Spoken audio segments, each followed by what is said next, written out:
الحمد لله رب المشرقين ورب المغربين الذي خلق كل شيء زوجين وأوجب علينا الإحسان بالوالدين ونشهد أن لا إله إلا الله وحده لا شريك له وأشهد أن محمدًا عبده ورسوله سيد الكونين صلى الله عليه وعلى آله وأصحابه وأتباعه أجمعين ليلا ونهارا في الطرفين فقد قال الله تعالى في كلامه المجيد وبرهانه التوحيد জবান খুলে পড়েন আউযু বিল্লাহি মিনাশ শাইতানির রাজীম বিসমিল্লাহির রহমানির রহিম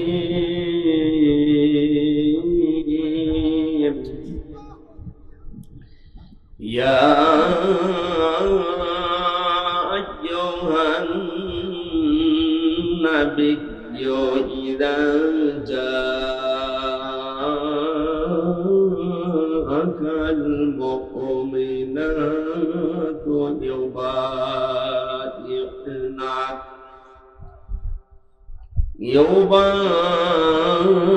يبايعنك على أن لا يشركن بالله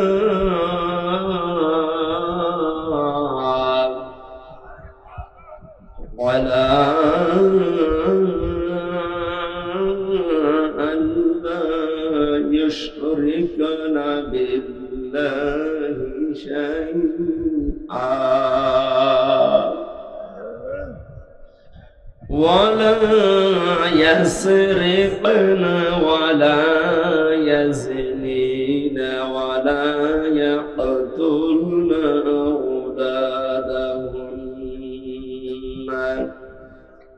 ولا يأتينك ببهتان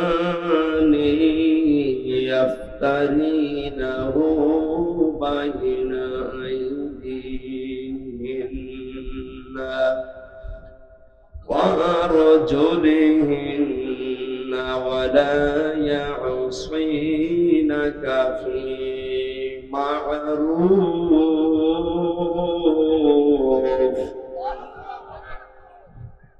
ولا يعصينك في معروف فبايعهن واستغفر لهن الله إن الله غفور رحيم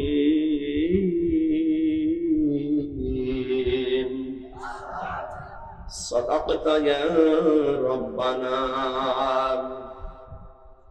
عن أبي هريرة رضي الله تعالى عنه قال قال النبي صلى الله عليه وسلم من سلم المسلمون من لسانه ويده إلى آخر الحديث رواه ابن ماجه.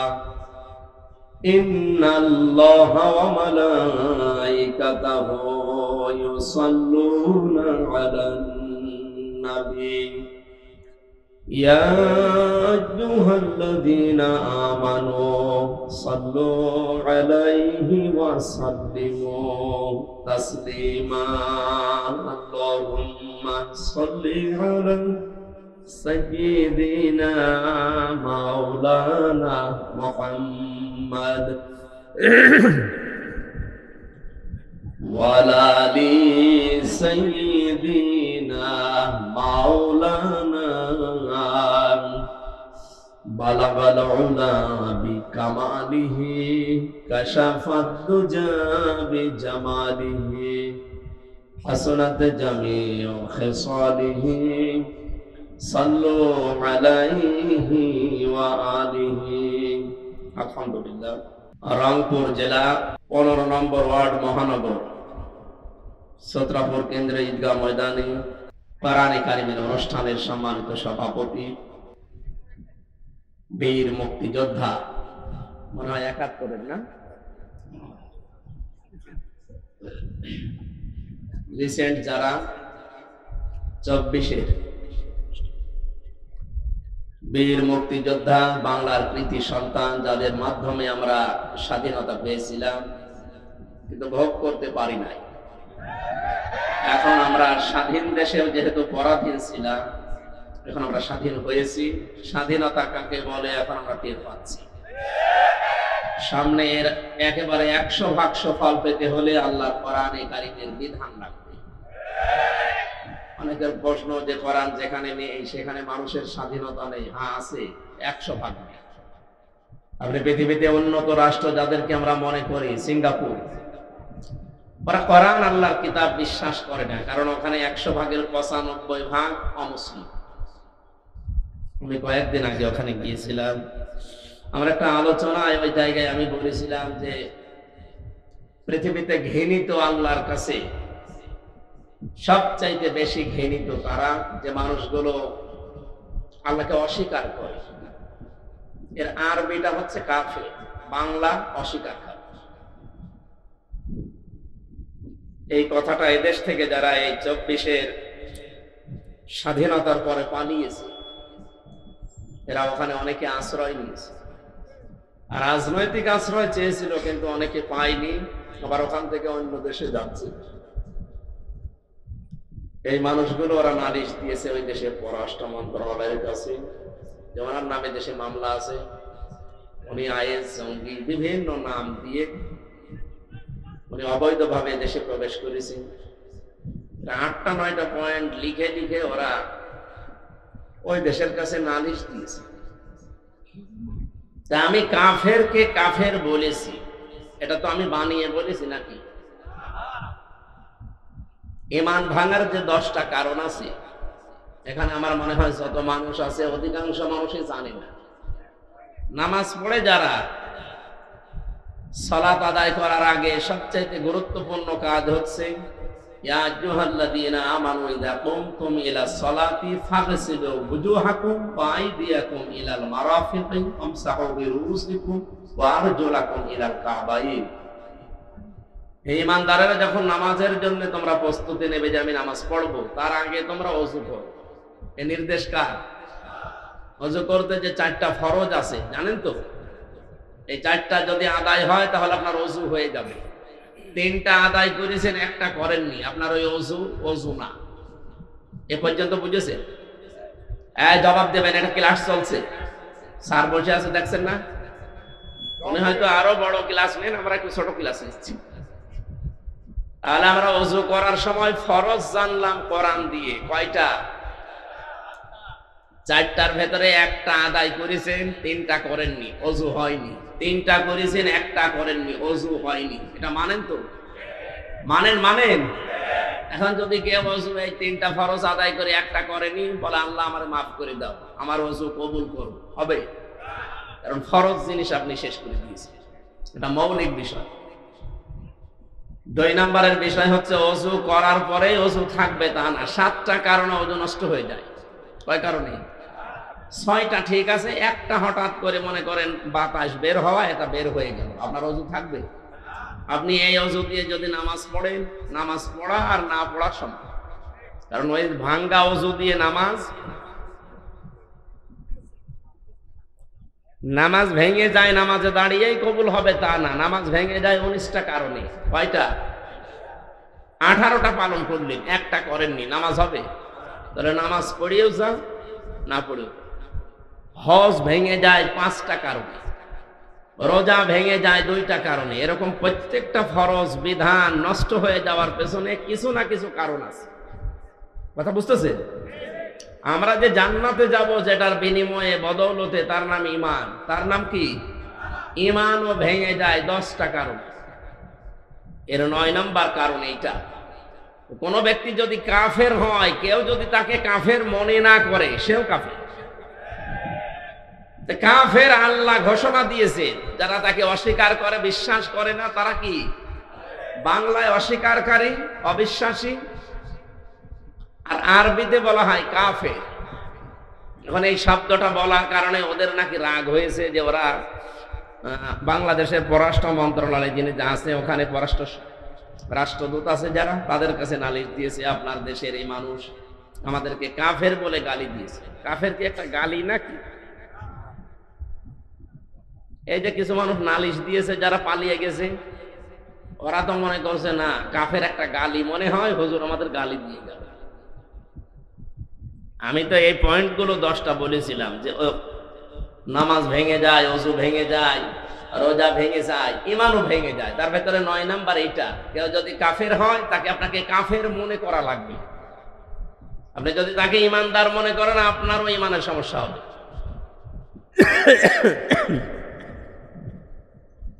আমি বোঝাতে চাচ্ছিলাম এইটা, যে ওই দেশে কোরআন কারিমের নিয়ম নেই। হ্যাঁ, মানুষের তৈরি করা নিয়ম নীতি আছে, আইন যা বানায় সেগুলোর বাস্তবায়ন আছে, এই জন্য চলাফেরা করে শান্তি আছে। মানুষের উপর যে অবিচার হয় না, না, এটা বানানো কথা। অবিচার সেখানে হয়, যেহেতু আল্লাহর বিধান নেই। 100% অবিচার মুক্ত যদি করতে হয়, তাহলে একমাত্র কোরআন ছাড়া কোনো গতি নেই। ওমান হাকামা বিহি আদালা, নবীজি বলেন, যদি ন্যায় বিচার দেখতে চাও 100%, তাহলে কোরআনের বিধান প্রতিষ্ঠা করো।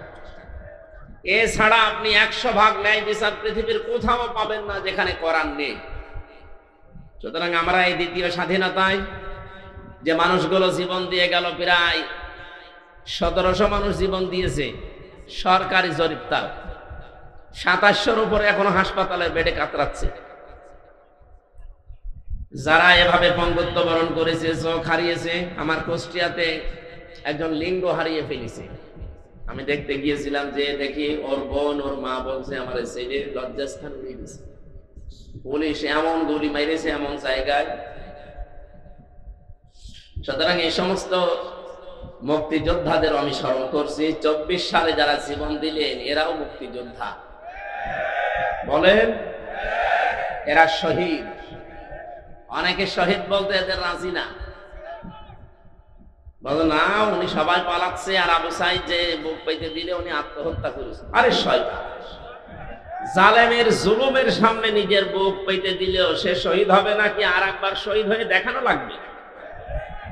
যারা এগুলো বলতেছে, এগুলো ফরিদ উদ্দিন মাসুদ আর রুহুল আমিনের বাঁচাটা গোলামেরা। এদেরকেও মানুষ বলে আলেম। কিসের আলেম? কোরআনে কারিমে কি পড়ে আলেম হয়েছেন আপনি? আল্লাহ নিষেধ করেছেন মুখের উপরে নোটিশ দিয়ে, আলা তাকুলু লিমা ইয়াকতালু ফি সাবিলিল্লাহি আমওয়াত।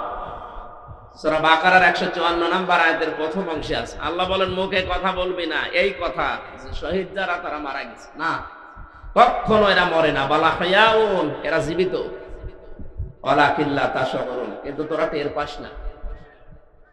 মানুষ যেহেতু মুখের পরে অন্তরে, হৃদয়ে একটা ধারণা করতে পারে, আল্লাহ অন্তরের উপরেও হৃদয়ের উপরেও নোটিশ জারি করে দিয়েছেন, ওয়ালা তাহসাবান্নাল্লাযীনা কুতিলু ফি সাবিলিল্লাহি আমওয়াতা বাল আহইয়াউন ইনদা রাব্বিহিম ইরযাকুন।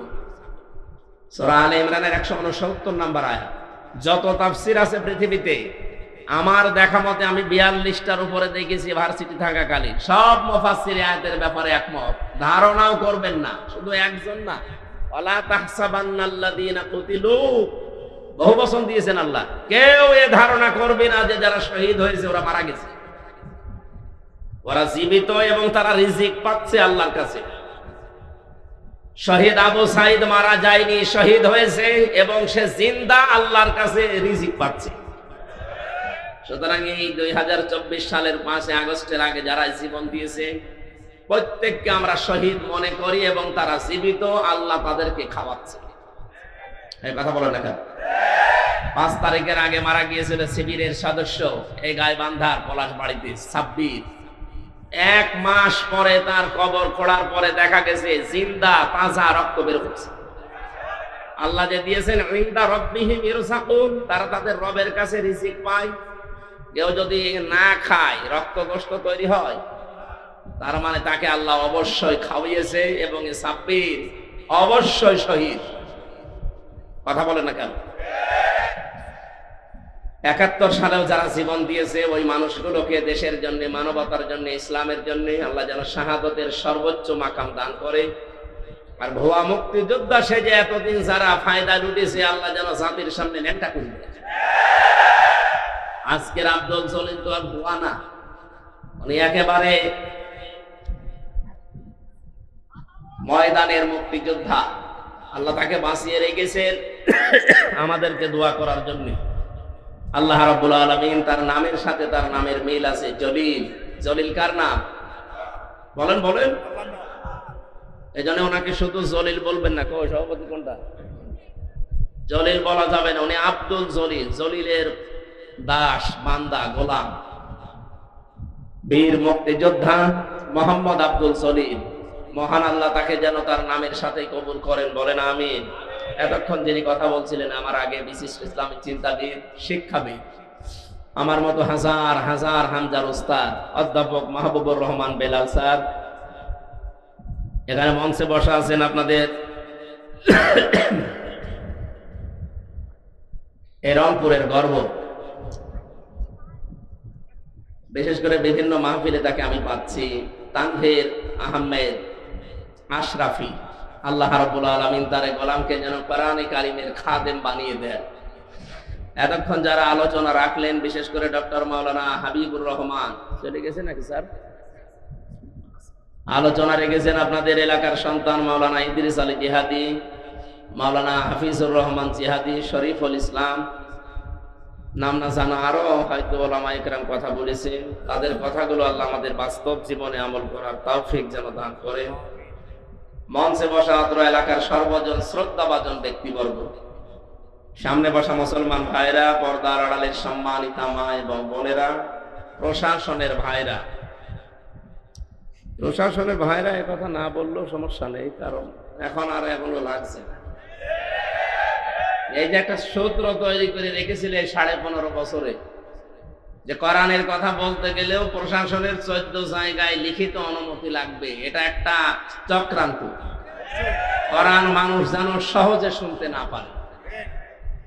বৈষম্য বিরোধী ছাত্র আন্দোলনের মাধ্যমে যে স্বাধীনতা আমরা পেয়েছি, 2 দিন পরেই অন্তর্বর্তীকালীন সরকারের যিনি দায়িত্ব নিয়েছেন চেয়ারে বসেই ঘোষণা দিয়েছেন অন্যান্য ধর্মের মানুষের উৎসব যেভাবে চলে কোনো অনুমতি লাগে না, আরো পাহারা দেওয়া হয়। 96% মুসলমানের এই দেশে আল্লাহর কোরআনের কথা ওপেন চলবে, কারো অনুমতি লাগবে না। নজরুলের নাম শুনলে মানুষ দোয়া করে, কারণ তার কয়েকটা কথা এখনো চিরন্তন হয়ে আছে। কথা বলে না কেন? মসজিদের পাশে আমার কবর দিও ভাই, যেন সকাল সন্ধে মুয়াজ্জিনের আজান শুনতে পায়। তার ঈমান আমল নিয়ে অনেকের প্রশ্ন আছে, কিন্তু তার এই কথাটা যেন আল্লাহ কবুল করে ঠিক মসজিদের পাশেই কিয়ামত পর্যন্ত থাকার একটা ব্যবস্থা করে দিয়েছে। ডক্টর মোহাম্মদ ইউনূস উনি বিভিন্ন রকমের কাজ কারবার দুনিয়ায় করতেন, আমরা বিতর্কিত মনে করি, কিন্তু না, উনি যে কথাটা বললেন চেয়ার পাওয়ার পর আল্লাহ যেন তাকে এই কথার কারণে পূর্ণাঙ্গ হেদায়েত দান করেন। উনি তো মুসলমান, এই জন্য নামের আগে দেখেন মোহাম্মদ লেখা আছে। কথা বলেন না কেন? মুসলমানের জন্য দোয়া করতে কোনো সমস্যা আছে? ধর্ম উপদেষ্টা ডক্টর আফাম খালিদ স্যার কয়েকদিন আগে জানিয়েছেন 96% মুসলমান এই দেশে আমরা বাস করি। আমাদের মাথার উপরে যেহেতু আল্লাহ তাকে বসিয়েছেন, আমরা চাই তিনি যেন দাড়ি রাখেন। এটা কি খারাপ কথা? একটা ভালো কথা বলছি না? আমরা 16 কোটি মানুষ, 18 কোটি মানুষ দোয়া করছে আল্লাহ যেন তাকে সত্যি এই তাওফিক দান করে। নবীজি জানিয়েছেন 1500 বছর আগে ওই জাতি কখনো উন্নয়ন লাভ করতে পারে না যেই জাতি তাদের শাসনভার কোনো নারীর হাতে তুলে দেয়। আল্লাহ মনে হয় আমাদের কপাল থেকে এই অভিশাপ মুক্ত করার একটা ব্যবস্থা করিয়ে দিচ্ছে। উনি যাই হোক অন্তত পুরুষ মানুষ। এই কথা বলেন না কেন? পুরুষ মানুষ না? ঠিক আছে, সামনে যারা আসবে আশা করছি তারাও পুরুষ মানুষই আসবে। মেয়ে লোক আসার আর কোন সম্ভাবনা দেশে আছে? কারণ তাদের বর্দি অর্ধেক। আপনি আবার এটা উল্টা পাল্টা করে লাগিয়ে বিভিন্ন জায়গায় দিয়ে নাই যে নারী বিদ্বেষী না, এটা হাদিস বললাম, এটা বুখারী শরীফের হাদিস। আল্লাহর নবী কথা শুরু করার আগে লান দিয়েছে, লাই ইউফলিহা, কখনো সফল হতে পারে না ওই জাতি যে জাতি তার শাসনভার কোন নারীর হাতে তুলে দেয়। আমরা এই জন্য আমার মনে হয় দুর্নীতিতে চ্যাম্পিয়ন হতাম। কথা বলে না কেন? প্রশ্ন আসতে পারে তাহলে 53 বছর তো নারী ছিল না? না, যারা ছিল এর আগে আর ওরাও নারীর মতন। নারী কাকে বলে আজকের তেলাওয়াত কিন্তু আয়াতের ভেতরে আছে। আজকের সূরার নামই মমতাহিনা। মমতাহিনা মানে কি? পরীক্ষিতা নারী। কোন নারীকে পরীক্ষা করে করে আল্লাহ এই জগতে নামি দামি এবং গনি বানিয়ে দিয়েছিলেন, এস্টাবলিশ বানিয়েছিলেন? কারা আল্লাহর মনোনীত ছিল? কি করলে মনোনীত হওয়া যায়, চিরন্তন হওয়া যায়? এই কথাগুলো আজকের তেলাওয়াত কিন্তু আয়াত থেকে আমরা শুনবো ইনশাআল্লাহ। তাফসীরে যাচ্ছি, আমরা কিছু কথা আগে থেকে বললাম। শাহাদতের মর্যাদা যারা পেয়েছেন, আল্লাহ তাদেরকে সত্যই যেন শাহাদতের যে স্বাদ এটা দান করেন।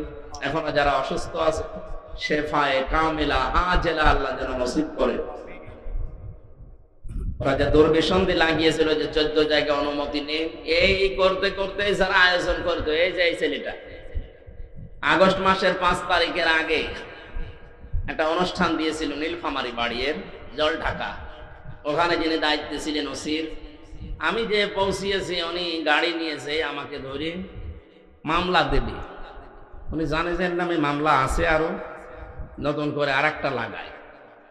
সেদিন যে কি তৈরি করেছিল ওসি সাহেব, এখন শুনলাম আজকে আসার সময় বলছে ওই ওসির নামে নাকি আজকে মামলা হয়েছে।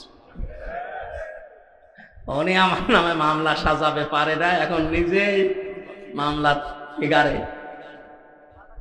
এই জন্য যারা এই সিস্টেম করেছিলেন, কিয়ামতের আগে এ দেশে আর কোরআনের কথা বলতে কোনো অনুমতি লাগবে না, সেইটাই ফিরে আসবে ইনশাআল্লাহ। কোন কারণে আল্লাহর কালামের কথা আল্লাহর জমিনে বলতে আপনার মতো সলিমদের কাছে লিখিত নেওয়া লাগবে? আপনি কি হয়ে পড়েছেন বলেন? এই নিয়ম নীতি ছিল কাফেরদের কারণে। কোরআন নাজিল হওয়ার পর থেকেই কোরআন শুনতেছে, শুনছে, শুনবে। 3 প্রকার মানুষ। কয় প্রকার? প্রথম নাম্বারেই শুনেই বিরোধিতা করেছিল, তারা কাফের। আল্লাহ রাব্বুল আলামিন বলেন, অকালাল্লাযীনা কাফারু লা তাসমাউ লিহাদাল কুরআন আলগাউ ফীহি লাআল্লাকুম তাগলিবুন। সূরা হামিম সাজদা 24 নম্বর পারা 18 নম্বর পৃষ্ঠা 9 নম্বর লাইনে 26 নম্বর আয়াত। এটা তাফসীরে ফি জিলালিল কোরআনে আছে।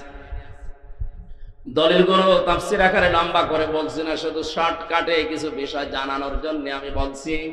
আল্লাহ পাক বলেন 1500 বছর আগে কাফেররা সিদ্ধান্ত নিয়েছিল সব চলতে দাও, কোনো বাধা দিও না, কিন্তু মুহাম্মদের কোরআন যেন চলে না।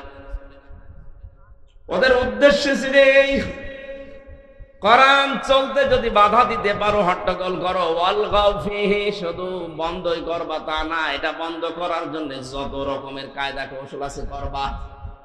আবু জেহেল এই মনে করতো কোরআন যদি মানুষ না শোনে তাহলে আমার অবৈধ সিয়ারের ব্যাপারে কেউ কথা বলবে না। খুব ভালো করে জানতো মুহাম্মদ যেটা বলতে চায় এটা যদি মানুষ বোঝে তাহলে আমি যে অবৈধ সিয়ারে আছি, এ সিয়ার টিকবে না। 1500 বছর আগে এদের পেতাত্তা যারা নব্য আবু জেহেল সেজেছিল, এরাও বুঝে ফেলেছিল আমরা যে কায়দায় আছি, কোরআন যদি মানুষের দেশে শোনে আর বুঝে ফেলে তাহলে আমাদের সিয়ারেরও পায়া থাকবে না। এই জন্য অনুমতির সিস্টেম করেছি। জাতির সামনে যেহেতু আজ প্রকাশ হয়ে গেছে, কোরআন যারা বাধা দেয়, শুনতে দেয় না, তারা 1 নম্বরে কাফের। তারা কি? আরো জোরে। এই 15.5 বছরে এগুলো যারা বাধা দিয়েছেন, আপনি নামাজ পড়তে পারেন, রোজা রাখতে পারেন, আপনি কাফের। কাফেরের জানাজা পড়া জায়েজ আছে, কবরে দেওয়া। তাহলে এ দেশে যারা এতদিন এই করলেন 15.5 বছর, তাদের এখন আর জানাজার দরকার কি, কবরে দেওয়ার দরকার কি? পুড়িয়ে ফেলেন। কারণ ও তো এমনি জাহান্নামে যাবে। জাহান্নামে গেলে তো আগুনে পুড়বে, আগুনে লাগিয়ে দিলাম, পুড়তে থাক। কথা বলছেন তো শক্ত করে বললাম এই জন্য আগামীতে কোনো জালেম যেন এরকম সিদ্ধান্ত না নেয়। দ্বিতীয় নম্বরে কোরআনের শ্রোতা পেয়েছি আমরা, নাজিল হওয়ার পরেই তারা শুনতে আসতো, বিশ্বাসও করতো এটা আল্লাহর কিতাব, মুহাম্মদ বানাতে পারে না। শোনার পরে যখন দেখতো না এই কথাগুলো তো আমাদের ব্যবসার সাথে মেলে না, আমাদের রাজনীতির সাথে মেলে না, আমাদের পরিবারের সাথে মেলে না, এমনকি আমার ব্যক্তিগত জীবনের সাথে মিলছে না, ওই মানুষগুলো তখন আস্তে করে নবীর কথা শোনার পরে কেটে পড়তো। সূরা নিসা 5 নম্বর পারার 7 নম্বর পৃষ্ঠার প্রথম নম্বর লাইনের 61 নম্বর আয়াতে আল্লাহ বলেন, ওয়াইদা কিলা লাহুম তাআলাউ ইলা মা আনজালাল্লাহু ওয়া ইলার রাসূল রাআইতাল মুনাফিকিনা ইয়াসুদ্দুনা আনকা সুদুদান। ওয়া মানে এবং ইদা মানে যখন, ইলা মানে বলা হয়, তাআল মানে আসো, ইলা মানে দিকে, মা মানে যা, আনজালাল্লাহ মানে আমি আল্লাহ নাযিল করেছি, ওয়া ইলার রাসূলি এবং রাসূলের দিকে আসো। রাআইতাল মুনাফিকিনা, হে নবী আপনি দেখতে পাবেন যাদের অন্তরে গুড় আছে, মুনাফিকি আছে, এই মানুষগুলো ইয়াসুদ্দুনা আনকা সুদুদা, আস্তে করে আপনার কাছ থেকে মুখ ফিরিয়ে কেটে পড়বে। সুতরাং আজকের আলোচনা শেষ হওয়ার আগে দেখেন কোনটা ওঠে, ওই দু একটা যাচ্ছে আলাদা কারণে, ভালো লাগছে না এই বলে যদি চলে যায় বুঝবেন ওইটা মুনাফিকের কোন লক্ষণ নিয়ে যাচ্ছে। পোশাক পায়খানা আর বিড়ি খাওয়া বাদ দিয়ে কেউ যেতে পারবে না। বিড়ি কয়েকজন খায়, সবাই তো না, কিছু মানুষ আছে আপনি খুব নেশা লাগলে খেয়ে আবার চলে আসবে। কি আসবেন তো? কারণ রংপুর বিভাগে এটা চলে আমি জানি, কারণ এখানে বিড়ি তৈরি হয়। এই যে পাশের গ্রাম কুড়িগ্রাম এই সমস্ত জায়গায় আপনারা তৈরি করেন, আমরা তৈরি করেন, না খেলে হয়, খাবেন দু একটা খান, কিন্তু আস্তে আস্তে ছেড়ে দিন। তুমি গিয়েছেন, আমি তো আকিজ গ্রুপে ছিলাম ওই সময়, স্যারকে বলেছিলাম যে আকিজের বড় ছেলে যিনি, বলুন স্যার আপনারা এই কাজ বান্দা বাদ দিয়ে একটা খাবার তৈরি করে, তো খাবার, কিন্তু খাবারে তো খাবার না, মানুষের লাঞ্চ নষ্ট হয়ে যায়, কলিজা নষ্ট হয়ে যায়।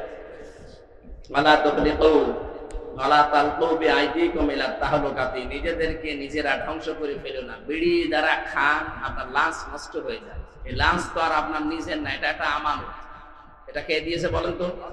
সুতরাং নিজেরা নিজেকে নষ্ট করবেন। 22 কোটি টাকা না কত কোটি টাকা একটা রিপোর্ট পেয়েছিলাম যে মানুষ ধোয়া দিয়ে শুধু উড়িয়ে দেয়। এমনি আমরা গরিব মানুষ, তারপরে রংপুর বিভাগে আরো গরিব, আর আপনারা বেকার বেকারে ধোয়া দিয়ে টাকাগুলো নষ্ট করেন। বিড়ি আস্তে আস্তে ছেড়ে দেবেন, কারা হাত তোলেন? মানে দু একজন আছে স্যার, ঠিক আছে আপনারা ছেড়ে দেন, জিনিস ভালো জিনিস না। 3 নম্বরে কোরআনের শ্রোতা ছিল তারা, আল্লাহ রাব্বুল আলামিন তাদের পরিচয় দিচ্ছেন, দেখেন তো আপনি মেলাতে পারেন কিনা। ইন্নামাল মুমিনুনা আল্লাযীনা ইযা যুকিরাল্লাহু ওয়াজিলাত কুলুবুহুম ওয়া ইযা তুলিয়াত আলাইহিম আয়াতুহু যাদাতুহুম ঈমানা ওয়া আলা রাব্বিহিম ইয়াতাওয়াক্কালুন। সূরা আনফালের 2 নম্বর আয়াতে আল্লাহ জানিয়েছেন, আমার দৃষ্টিতে মুমিন তো তারা, আমার দৃষ্টিতে মুমিন তো তারা যাদের সামনে আমার নাম উচ্চারণ করলে তাদের অন্তরাত্মা কেঁপে ওঠে।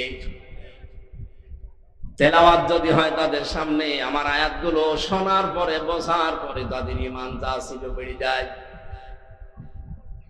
কোরআনের আলোচনা শুনে সবার চোখে পানি আসবে না।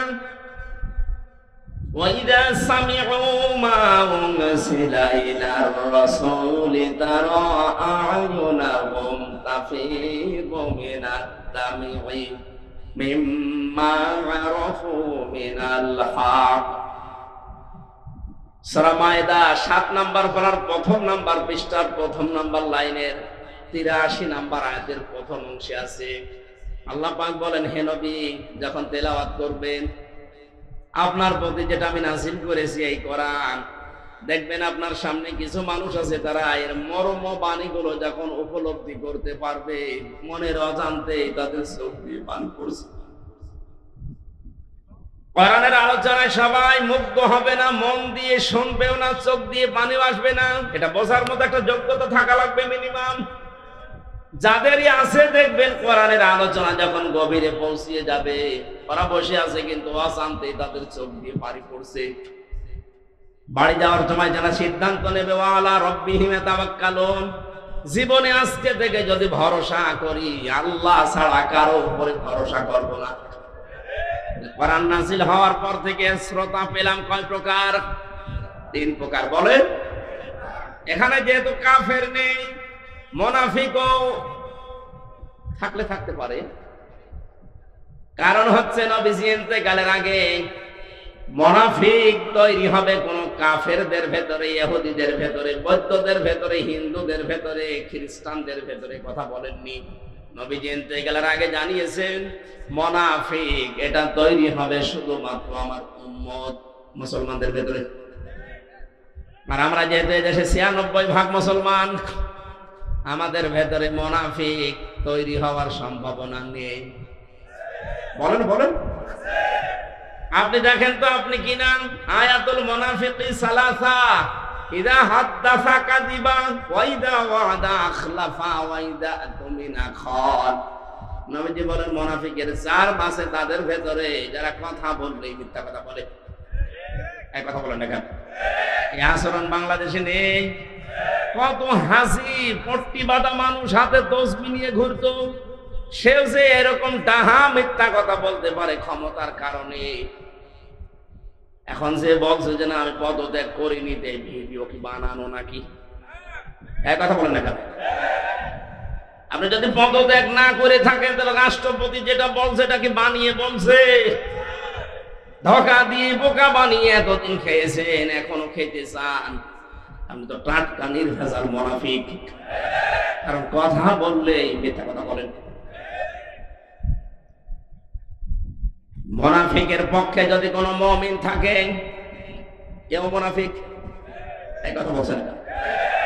যার হাতে শাপলা চত্বরের আলেমদের রক্ত লেগে আছে, যার হাতে 2024 সালের মুক্তিযোদ্ধাদের রক্ত লেগে আছে, কথা বলেন না?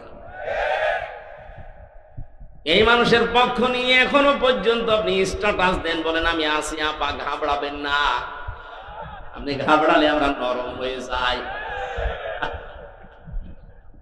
আমি তার শয়তান দেখিনি, ওর ভিডিও দেখি আমার মনে হলো শয়তান যদি দেখতাম এইরকমই। এটা টাটকা নির্ভেজাল শয়তান, বাড়ি গোপালগঞ্জ, ধরা পড়েছে কয়েকদিন আগে। এবার পিটিয়ে সোজা করবে প্রশাসন। এক কথা বলেন না কেন?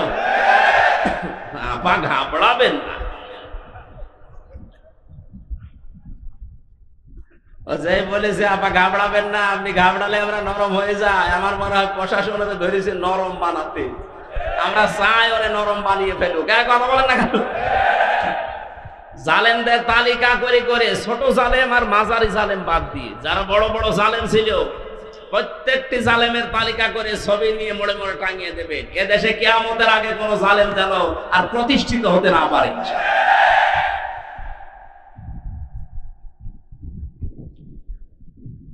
3 প্রকার যে শ্রোতার কথা বলছিলাম, কাফের নেই আমরা বুঝলাম, কিন্তু মুনাফিক যেহেতু এটা তৈরি হওয়ার সম্ভাবনা এখানে আছে, আমরা যেন মুক্ত হতে পারি এই জন্য হাদিসটা বললাম।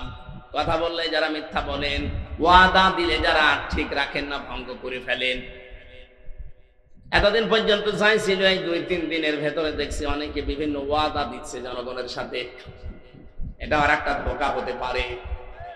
অনেকেই বলছে আমরা বাড়ি বাড়ি কার্ড তৈরি করে দেব যদি ক্ষমতায় যেতে পারি। আর যে যা বলছেন কথাগুলো কিন্তু ঠিক রাখা লাগবে। ভোট নেওয়ার জন্য এখন আপনি সেই কেজি 10 টাকা চাল খাওয়াবো বলে চালিয়ে দেবেন, আর ভোট হয়ে গেলে 60 টাকা কেজি চাল হয়ে যাবে। মানে কথা যা দিচ্ছেন এটা যেন ঠিক থাকে, জনগণের সাথে যেন ধোঁকাবাজি না হয়। অনেকে এই ধোঁকাবাজি করার জন্য নেমে পড়েছি। এই কথা বলছে না কেন? জামাতের নায়েবে আমির ডাক্তার সৈয়দ মোহাম্মদ আব্দুল্লাহ তাহের উনি ঘোষণা দিয়েছে, যদি এদেশে ইসলাম ক্ষমতায় যেতে পারে যুবকদেরকে আমরা ঋণ দেব। এই কথার সূত্র ধরে অনেকে এখন বলছে, যদি আমরা যেতে পারি বাড়ি বাড়ি কার্ড দেব। কি কার্ড দেবে? এই জন্য কথা দিচ্ছেন, দেন কথাটা যেন ঠিক থাকে, কারণ কথা দিয়ে কথা যে রাখে না সে মুনাফিক। এই কথা বলেন না কেন?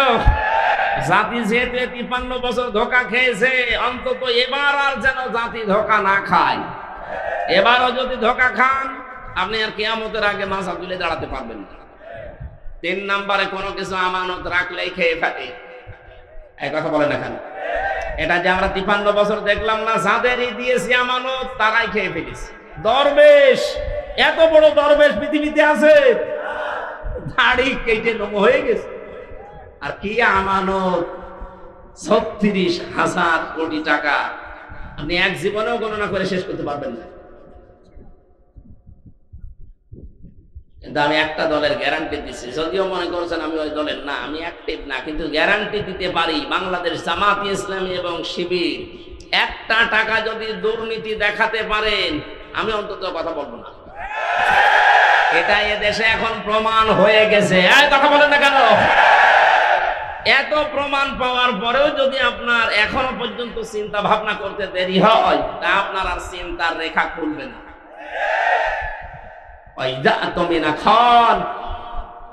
আমানত রাখলে যারা খেয়ানত করে ফেলে, এরা যে খেয়ানত করবে না তার বাস্তব প্রমাণ অলরেডি দেখিয়ে দিয়েছে। আশা করছি আপনি ভরসা রাখতে পারেন। এবার যেন কোরআনে কারীম সংসদে যায়, সেই ব্যবস্থা আমরা যেন করে দিতে পারি। আল্লাহ আমাদেরকে যেন তৌফিক দান করেন, চর্ম চোখে যেন দেখতে পারি যে কোরআন দিয়ে দেশটা চলছে। খুব বড় আশা আমার, সারা জীবনের আশা। আমি জেলখানায় 3টা বছর যতদিন তাহাজ্জুদ পড়েছি, প্রতিদিন আমার এই দোয়া ছিল, আল্লাহ তুমি যাই করো অন্তত চর্ম চোখে একটা দেখার সুযোগ করে দিও 56,000 বর্গ মাইল কোরআন দিয়ে চলছে। এটা একটা মিনি জান্নাত হয়ে যাবে। অনেকে মনে করছে যদি কায়েম হয়ে যায়, আমি যে একটু লাল পানি খাই, ওটা খেতে পারবো না। পারবো, কিন্তু আপনার লাল পানি খাওয়ার মন হবে না। এমন পরিবেশ আল্লাহ তৈরি করে দেবে, পুরা 56,000 বর্গ মাইল মসজিদের মতো হয়ে যাবে। এক কথা বলেন না কেন? মসজিদে প্রবেশ করলে যেমন বিড়ি খাওয়া যায় না, খেতে মনে চাইলেও ওটা পরিবেশ আলাদা। খেতে পারবে? বলেন। বাবা খেতে পারবে, ডাল খেতে পারবেন, গাঁজা কিচ্ছু পারবে না, কারণ পরিবেশটা এরকম। কোরআন যদি কায়েম হয়ে যায়, পুরা বাংলাদেশের 56,000 বর্গ মাইল এভাবে মসজিদের মতো বানিয়ে ফেলবে। তখন আপনি আর বিড়ি খাবেন এরকম মনই থাকবে না, লাল পানি খাওয়ার মনে তো আসবেই না। আল্লাহ একটা জান্নাতের পরিবেশ তৈরি করে দেবে, আর মরে গেলেই আপনি জান্নাতে। কারণ কোরআন যদি কায়েম হয়, কোরআনের শাসন ব্যবস্থা থাকে, ওই দেশে যদি ছোটখাটো গোনা কেউ করেও আল্লাহ তাকে মরণের আগে মাফ করিয়ে তারপরে মৃত্যু দেয়। একটা হাদিস পড়ছিলাম, খলিফাতুল মুসলিমিন হযরত ওমর রাদিয়াল্লাহু তাআলা আনহু, মানে রাষ্ট্রের দায়িত্ব পালন করে বাড়িতে আসলেন। ঘরে উঠবেন, দেখেন বারান্দায় একটা লাশ, তার ছোট্ট মানুষ 12 টুকরা করে রেখেছে। রেগে গেলেন, কি আমি দেশ চালাই কোরআন দিয়ে, আর আমি রাষ্ট্রের দায়িত্ব পালন করেই কোরআন দিয়ে আসছি, আর আমার ঘরের বারান্দায় তাও 12 টুকরা করে রেখে দিয়েছে, তাও ছোট মাসুম বাচ্চার লাশ। কে করলো? তিনি তদন্ত কমিটি গঠন করলেন। 3 দিন হয়ে গেল, কোনো কেউ ধরা পড়ে না, কেউ এসে বলেও না। তার খাওয়া দাওয়ার চিন্তা বন্ধ হয়ে গেছে, খাওয়া দাওয়াই বন্ধ হয়ে গেছে। তিনি চিন্তা করলেন, আমি কোরআন দিয়ে দেশ চালাচ্ছি, আর আমার দেশে একটা অবৈধ হত্যা হয়ে গেল, আমি কোনো কুল কিনারা করতে পারলাম না। এরকম শাসক যদি আজ 53 বছরের ভেতরে পেতাম, বাংলাদেশে বিনা কারণে কেউ হত্যা হতো না। একজন মারা গেছে তাই তার খাওয়া দাওয়া বন্ধ হয়ে যায়। আর শাপলা চত্বরে যেভাবে মানুষ মেরেছে, বিডিআর যেভাবে হত্যা করেছে, 2024 সালে যেভাবে পুলিশের ভ্যান থেকে তাজা মানুষকে ফেলে দিয়ে পিষে মেরেছে, কত মানুষকে আগুন লাগিয়েছে আশুলিয়ায়, দেখেননি? এখনো পর্যন্ত এই লাশগুলো চোখের সামনে ভাসে। আপনি এমনিতে মাটি দিতে পারতেন, আপনি আবার আগুন ধরিয়ে দিলেন। আপনি মানুষ। এই দেশে এই স্বৈরাচারীকে যদি নিষিদ্ধ করতে হয়, কিচ্ছু লাগবে না, শুধু আশুলিয়ার এই লাশগুলো যথেষ্ট। মানুষ এত নিচে নামতে পারে ক্ষমতার জন্য। হযরত ওমর 3 দিনের ভেতরে চিন্তা করে করে তার মাথা খারাপ হয়ে গেছে, আমি এখন কি করি। হঠাৎ দেখলেন এক মহিলা যুবতী তার বাবাকে সহ রাজ দরবারে হাজির। ডাক দিয়ে বলে, খলিফাতুল মুসলিমিন, যে লাশের চিন্তা আপনার ঘুম আসে না, ওই ছেলেটা আমার নিজে। আমি ওকে টুকরা টুকরা করেছি, 12 টুকরা করে আপনার বারান্দায় রেখে গেছি। হযরত ওমর বলে, মেয়ে কি বলো, মাথা ঠিক আছে তোমার? হ্যাঁ, এই যে আমার বাবা সাক্ষী আছে। আমার বাবাকে আমি সাথে করে নিয়ে এসেছি, আমার নিজের জন্ম দেওয়ার সন্তান, এটাকে আমি 12 টুকরা করেছি নিজের হাতে। কোথায় ফেলবো? আপনার বাড়ির বারান্দায় রেখে গেছি। হযরত ওমর বললেন, বলো, এই কথা যদি ঠিক থাকে তোমার শাস্তি কি কোরআন দিয়ে তুমি জানো? মেয়েটি বলে, হ্যাঁ, আমি কোরআনের হাফেজা, আমি জানি। আপনি রেডি করেন, আপনি কি শাস্তি দিতে পারেন কোরআন দিয়ে? মানুষ হত্যা করার যে শাস্তি হযরত ওমর আরম্ভ করবেন। হঠাৎ করে 4 জন যুবক রাজ দরবারে এসে বলে, খলিফাতুল মুসলিমিন, বিচারটা একটু লেট করেন। যেই কারণে আপনি এই মেয়েটাকে শাস্তি দিতে চান হত্যার, ওই মেয়েটার কোনো দোষ নেই, দোষ আমাদের 4 জনের। এই মেয়েটা তার বাবাকে নিয়ে পাহাড়ি এলাকায়, জঙ্গলি এলাকায় থাকতো, বসবাস করতো। ওখানে আমরা শিকারে গিয়েছিলাম। যাবার পরে এই মেয়েটার রূপ সৌন্দর্য দেখে শেষ পর্যন্ত যৌবনের তাড়নায়, শয়তানের ধোঁকায়, নফসের ধোঁকায় পড়ে আমরা বাবাকে বেঁধে রেখে তার সম্ভ্রম নষ্ট করেছি।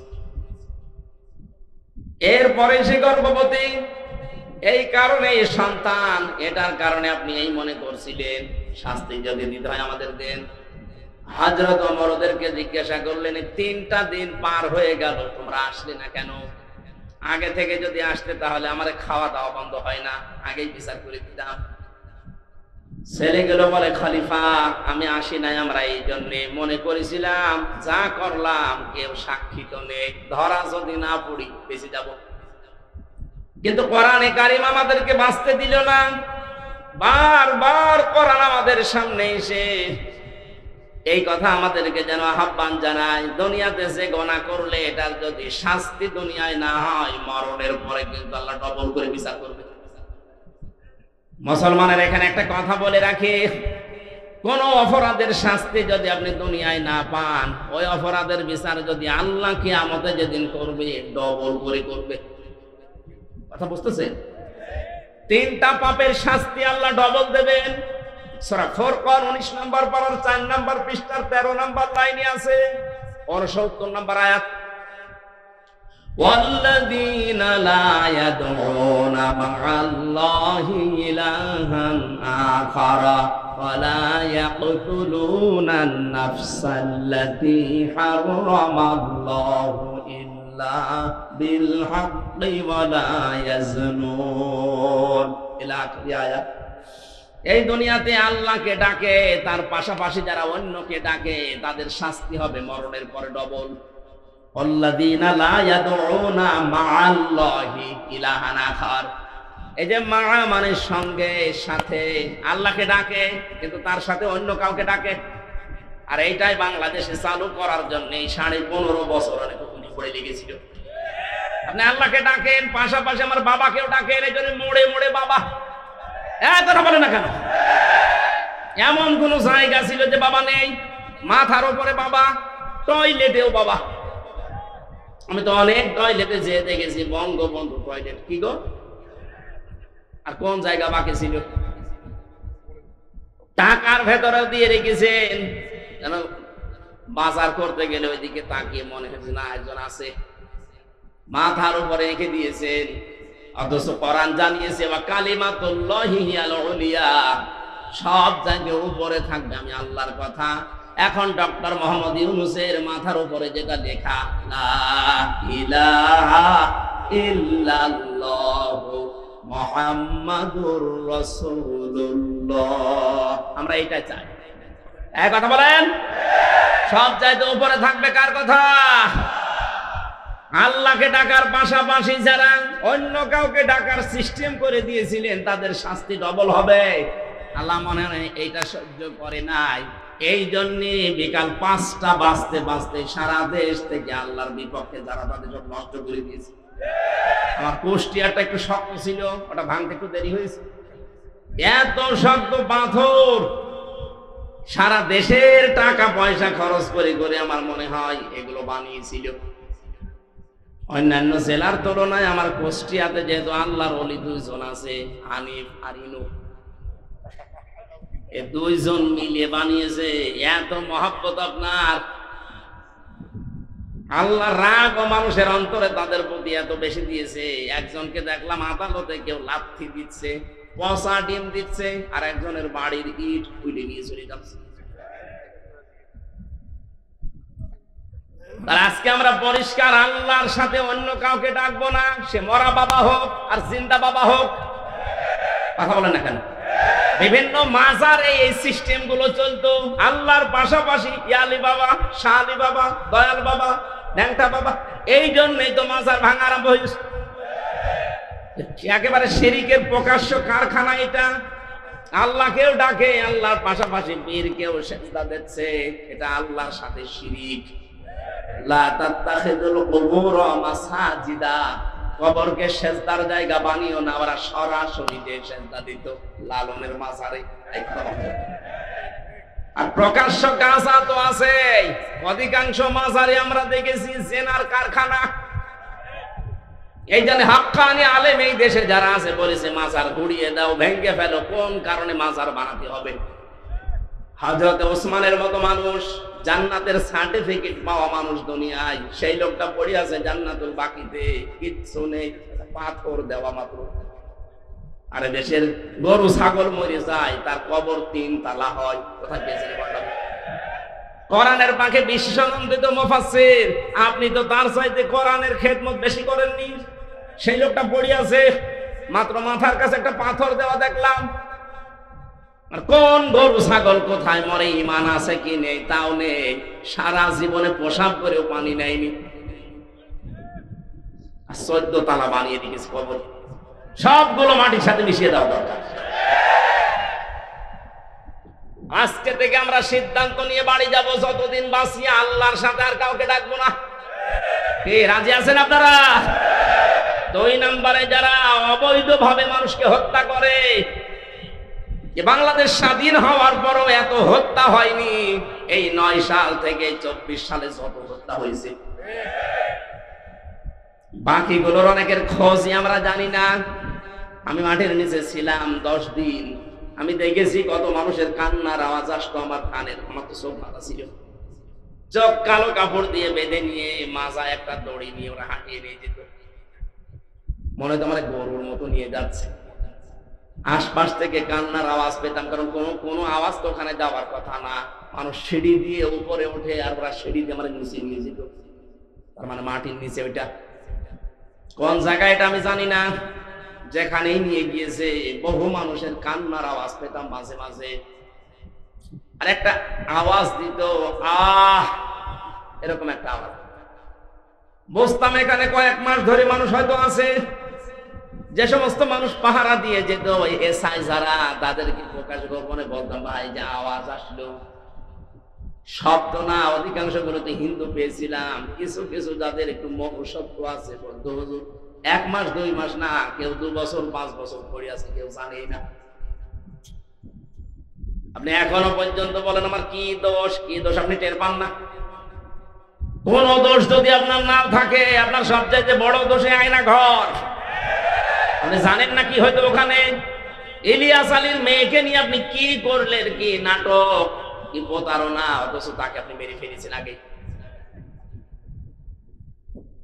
আমার মাঝে মাঝে রিমান্ডে আশ্চর্য লাগতো, আল্লাহ, যে অফিসার গুলো এই করে যায় আমার সাথে, এরা রাতে বাড়ি যেয়ে ঘুমায় কি করে? এদের তো ঘুম আসার কথা না, হয় লাল পানি খায় নাই বড়ি খায়, তাছাড়া ঘুম আসার কথা না। এই জন্য শাস্তি হবে তাদের ডবল। এখন শুরু হয়েছে কেবল, ডবল শাস্তি হবে। যারা অন্যায় ভাবে মানুষকে হত্যা করেছেন, ইন্ধন দিয়েছেন, বিভিন্ন কায়দা কৌশল করে এগিয়ে দিয়েছেন, আপনার শাস্তি ডবল হবে। মার্ডার মামলা, আজকে গুমের মামলা আন্তর্জাতিক আদালতে, যে পালিয়ে গেছে তার নামে আজকেও দেখলাম 2টা মামলা হয়েছে। আপনি যে সাহস করেন যে আমি পাশাপাশি আছি, চট করে ঢুকে পড়বো, আসেন। আপনি আসেন, আপনাকে আমরা চট করে ঢুকবে আর ফট করে ঢুকে দেবো আয়না ঘরে। থাকেন পড়ি ওখানে। ব্যারিস্টার আরমান 8 বছর আছে, আপনি 16 বছর থাকবেন। 16 বছর তো আর বাঁচবে না, যে কয় বছর আছেন ওখানে থাকবেন, দেখেন কেমন লাগে। ভার্সিটি থাকতে আমি একটা উপন্যাস পড়েছিলাম, ওর নাম হচ্ছে দেখ কেমন লাগে। আমার বাবা এইটা ওদের কপালে আছে। কথা বলে না কেন? যাই কয়জন এরকম আশা করছেন যে আসি পাশাপাশি, চট করে ঢুকে পড়বো, আসেন ঢোকাবো, দেখ কেমন লাগে। উপন্যাসটা পুরোপুরি পড়লে খুব ভালো লাগে। আমার মনে হয় সামনে এদের কপালে এটা হতে যাচ্ছে। ভাইরা আমার, অন্যায় ভাবে যারা হত্যা করেছেন ডবল শাস্তি পাবেন। 3 নম্বরে যারা জেনা করে দুনিয়ায়, তাদেরও শাস্তি ডবল হবে। সূরা ফুরকানের আয়াত। মেয়েটা বলছে খলিফা, এই ছেলে 4 জন বলছে খলিফাতুল মুসলিমিন। চিন্তা করলাম দুনিয়ায় মার্ডারের শাস্তি যদি না পাই, কিয়ামতে আল্লাহ কিন্তু ডবল শাস্তি দেবে। কয়টা? এজন্য দুনিয়ায় হয়ে যাক, আপনি যে বিচার আছে কোরআনের করে দেন, দুনিয়ায় শেষ, পরকালে যেন আল্লাহ এ বিষয়ের কোনো বিচার না করে আমাদেরকে মাফ করে দেয়। হযরত ওমর বললেন, তাই তো, তোমরাই তো দোষী, মেয়েটার তো দোষ নেই। মেয়েটাকে ডাক দিয়ে বললেন, তোমার দোষ এইটা যে তুমি 12 টুকরা করেছো, লাশটা আমার ঘরের বারান্দা রাখলে, অন্য কোথাও ফেলে দিলে না কেন? মেয়েটা কোরআনের হাফেজা, ডাক দিয়ে বলছে, খলিফাতুল মুসলিমিন, আমার সন্তানকে আমি গলা টিপে মেরে ফেলতে পারতাম। 12 টুকরা করেছিলাম আমি, বিভিন্ন জঙ্গলে পাহাড়ে ছিটিয়ে দিতে পারতাম, কিন্তু আপনার কাছে আমি কেন দিলাম? দিয়েছি এই কারণে, প্রথম কারণ আমার ছেলেটাকে আমি হত্যা করেছি। 1 নাম্বার কারণ হচ্ছে সে জারজ, তার তো বাবা ঠিক নেই। কয়টা বাবা? বলেন বলেন। ও জন্ম তো ঠিক নেই, বাবা 4টা, যদিও ওর দোষ না, কিন্তু সন্তানটা তো জারজ। আর আমি কোরআনে কারিমে সূরা কলমের 13 নম্বর আয়াত থেকে 19 নম্বর আয়াত পর্যন্ত জানি, যারা জারজ সন্তান এই পৃথিবীতে, তাদের 13টা কাজ হবে। তার 1 নম্বরে তারা কোরআন বিরোধী হবে। আমার পেটে জন্ম নিয়ে বড় হয়ে আমার সামনে কোরআনের বিরুদ্ধে মিছিল করবে আমার ছেলে, এটা আমি মানতে পারি না। এই জন্যই আমি নিজের হাতে জবাই করেছি। বাংলাদেশে আজ যারা কোরআনের বিপক্ষে অবস্থান নিয়েছিলেন, নিচ্ছেন, এখনো সামনে অনেকে চেষ্টায় আছেন। আজকে একজন বুদ্ধিজীবী নামে, বুদ্ধি বিকলাঙ্গ, আমি নাম নিলাম না, লোকটা বলেছে ধর্ম কোন রাষ্ট্রের ব্যাপার, কোন ব্যক্তির ব্যাপার না। এই শব্দটা তার বলা ঠিক হয়নি। সে যদি তাওবা না করে সেও মুশরিক। এক কথা বলছে না কেন?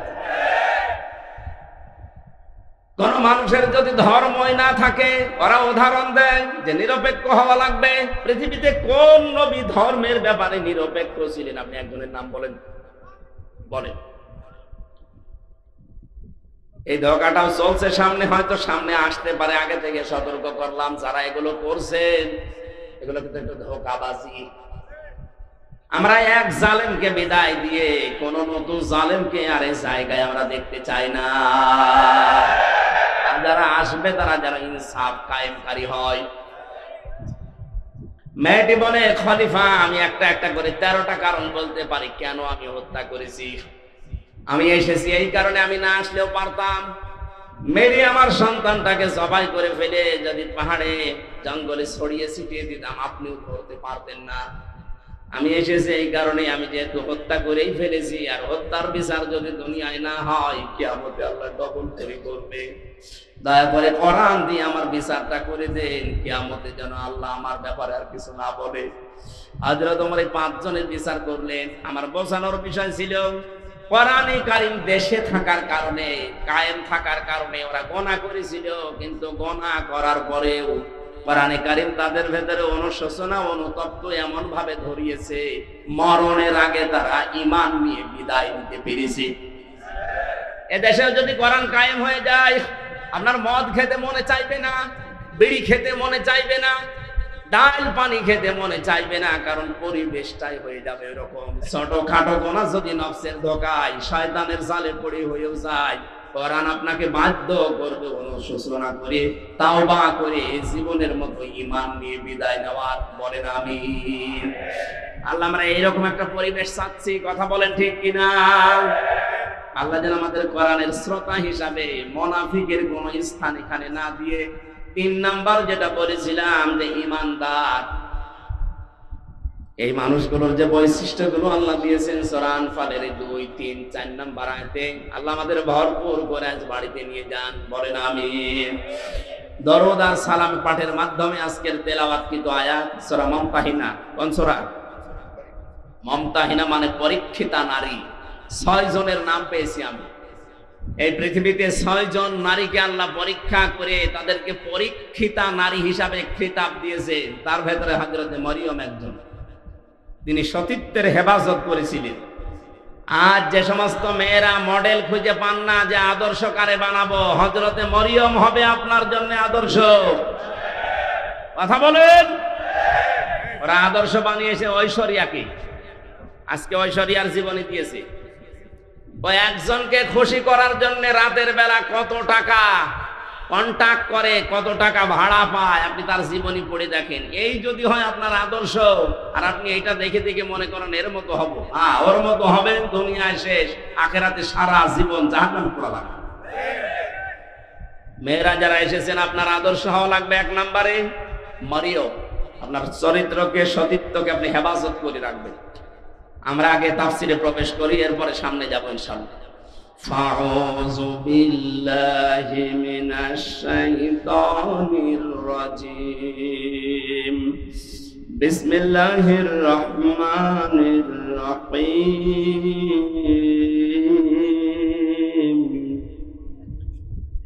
ইয়া আইয়ুহান নাবিয়্যু ইযা জাআকাল মুমিনাতু ইউবাইয়িনাকা ওয়ালা আল্লা ইউশরিকানা বিল্লাহি শাইআ। সাদাকাল্লাহুল আযীম। সূরা মুমতাহিনা নামকরণটা, এর ভেতরে শব্দটা আছে, এখান থেকে সূরার নামকরণ। আজকে আমরা সবগুলো আয়াত পড়েছি মাত্র 1 আয়াতের 4 ভাগের 1 ভাগ। আমার আজকের আলোচনার বিষয় হচ্ছে ঈমান কিভাবে আপনি আনবেন। আমরা তো অনেকে ঈমানদার বসে আছি, কিন্তু এইভাবে না। ঈমান আনতে হলে কিছু শর্ত মানা লাগে। আমরা যেন আজকে শোনার পরে ওই শর্ত অনুযায়ী আমাদের বাকি জীবন চালাতে পারি, বলেন আমিন। সূরা মুমতাহিনার 12 নম্বর আয়াতটা পড়েছি। আল্লাহ ডাক দিয়েছেন ইয়া আইয়ুহান নবী, হে নবী। কোরআন শরীফের ভেতরে আল্লাহ ইয়া মুহাম্মদ বলেন নাই, ইয়া নবী, ইয়া রাসূল এই শব্দটা লাগিয়েছেন। আর মুহাম্মদ শব্দ বলার সঙ্গে সঙ্গে নবীজির রিসালাতের ঘোষণা দিয়ে তার সম্মান আরো বাড়িয়ে দিয়েছেন। আজকে রাসূলের সম্মান বাড়ানোর জন্য রবিউল আউয়াল মাসে যারা জন্মদিন পালন করে, সাফ করে শুনে রাখেন, পৃথিবীর কোন মানুষের জন্মদিন, মৃত্যুদিন পালন করার ভেতরে কোনো ফায়দা নেই। এমনকি বাড়িয়ে দিয়েছেন মুহাম্মাদুর রাসূলুল্লাহ, ওমা মুহাম্মাদুন ইল্লা রাসূল, মা কানা মুহাম্মাদুন আবা আহাদিম মির রিজালিকুম ওয়ালাকিন রাসূলুল্লাহ ওয়া খাতামান নাবিয়্যিন। আর আছে সূরা মুহাম্মদ একটা আয়াত, আলা নুজিলা আলা মুহাম্মাদ ওয়াল হাক্কু মির রাব্বিহিম। প্রত্যেকটি জায়গায় আল্লাহ তার নাম নেওয়ার সঙ্গে সঙ্গে ঘোষণা দিয়েছেন যে তিনি আমার রাসূল। জোরে বলেন আল্লাহু আকবার।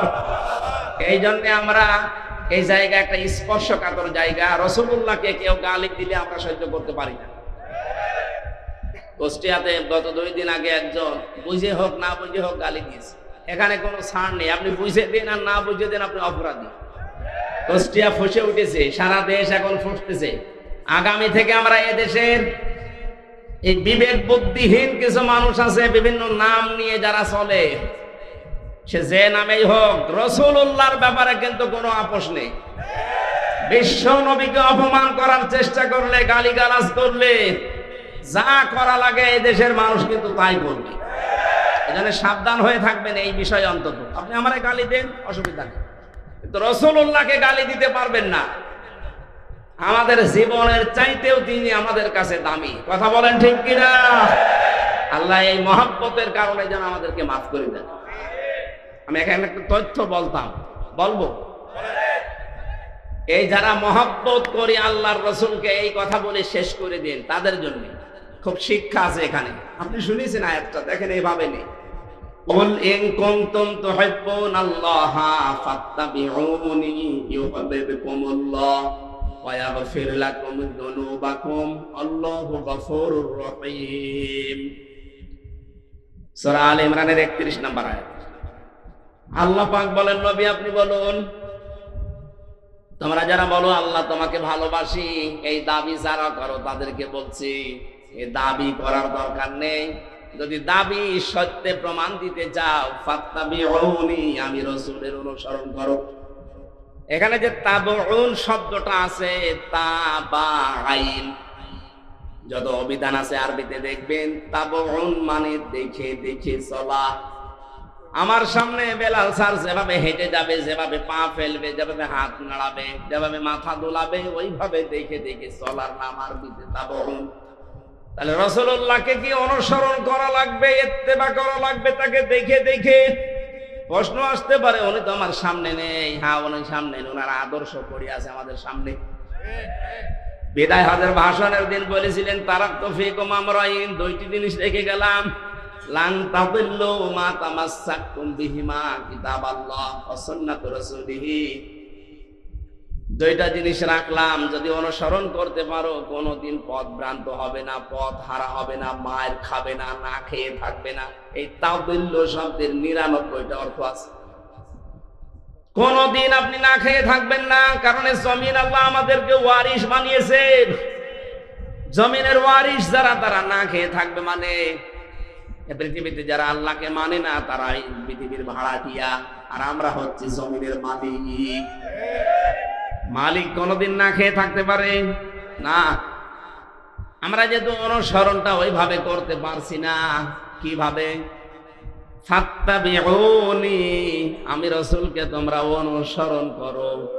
যদি অনুসরণ করতেই পারো, যখন অনুসরণ আরম্ভ হবে ইউহিব্বুকুমুল্লাহ, আমি আল্লাহ নিজে তখন ভালোবাসা আরম্ভ করব না করেছি। এখানে যারা আরবি গ্রামার বোঝে জিজ্ঞাসা করেন, ইউহিব্ব এটা মুজারে, বর্তমান, ভবিষ্যৎ, প্রেজেন্ট, ফিউচার। যখন থেকে আপনি নবীজিকে অনুসরণ আরম্ভ করবেন, তখন থেকে আপনাকে আল্লাহ ভালোবাসা শুরু করবে। কি কথা বুঝতেছেন? তার মানে এখনো যারা নবীর আদর্শকে অনুসরণ আরম্ভ করেনি, করবে বলে আশা করছে, আল্লাহ তাদেরকে ভালোবাসা শুরু করেনি। আমি কথা বোঝাতে না পারলে আবার রিপিট করব। রাসূলুল্লাহকে কেউ যদি অনুসরণ করা আরম্ভ না করে, আল্লাহ তাকে ভালোবাসা শুরু বলেন করেন। আর আল্লাহ যদি ভালোবাসে, কয়েকটা উপকার আছে। 1 নম্বরে আল্লাহ পাক বলেন, আমি যদি কাউকে ভালোবাসি ওয়ায়াগফির লাকুম যুনুবাকুম। ইয়াগফির এটাও মুসারে, বর্তমান, ভবিষ্যৎ, প্রেজেন্ট, ফিউচার। জামবুন 1 বছর, যুনুব বহু বছর। আমি আল্লাহ যদি কাউকে ভালোবাসা আরম্ভ করি, ওর জীবনের কোনো গোনা বাকি রাখি না, সব মাফ করে দেই। আর আল্লাহর নিয়ম হচ্ছে, কোন জায়গায় যদি আল্লাহ গোনা মাফ করে দেয়, ওই জায়গাটা আল্লাহ ফাঁকা রাখে না, পুরা নেকি দিয়ে পাল্টিয়ে দেয়। আল্লাহ যদি কাউকে ভালোবাসে, কি পেলাম? আল্লাহ নিজে তাকে ভালোবাসা আরম্ভ করবে, তার জীবনের গোনাগুলো মাফ করে দেবে। আর গোনা মাফ হয়ে গেলে আল্লাহ তাকে জান্নাতে দেবে। এবার আমার আয়াতের মূল শিক্ষা হচ্ছে, রাসূলকে অনুসরণ করা আরম্ভ করা লাগবে না লাগবে না? এটা কি আংশিক না পূর্ণাঙ্গ? বলেন। আজ যারা আংশিক অনুসরণ করেন, তারা কিন্তু এখনো আল্লাহর ভালোবাসা পাওয়া শুরু করেননি। আংশিক অনুসরণ মানে হয়তো দাঁড়িয়ে আছে রাসূলের মতো, জুব্বা গায়ে দেন, খাবারের পরে মিষ্টি খান, রাসূলের মতো সালাত আদায় করেন, সিয়াম পালন করেন, হজ করেন রাসূলের মতো দেখে দেখে। কিন্তু বিশ্ব নবী যে 10 বছর রাষ্ট্র চালিয়েছিলেন, এইটাকে আপনি রাজনীতি মনে করেন? কথা বলেন না কেন? তাহলে অনুসরণ কি আপনার আংশিক না পূর্ণাঙ্গ? আংশিক অনুসরণ করলে আল্লাহ আপনাকে ভালোবাসা শুরু করবে। কোন জায়গায় আছে কোরআনে দেখান। এই জন্যই তো বারবার বলছি, রাসূলুল্লাহকে আজ থেকে অনুসরণ করা লাগবে পূর্ণাঙ্গ। রান্নাঘর থেকে শুরু করে আন্তর্জাতিক জীবন পর্যন্ত, পা থেকে শুরু করে মাথা পর্যন্ত, প্রতিটি জায়গায় আমার অনুসরণীয় একজন, তিনি মুহাম্মাদুর রাসূলুল্লাহ।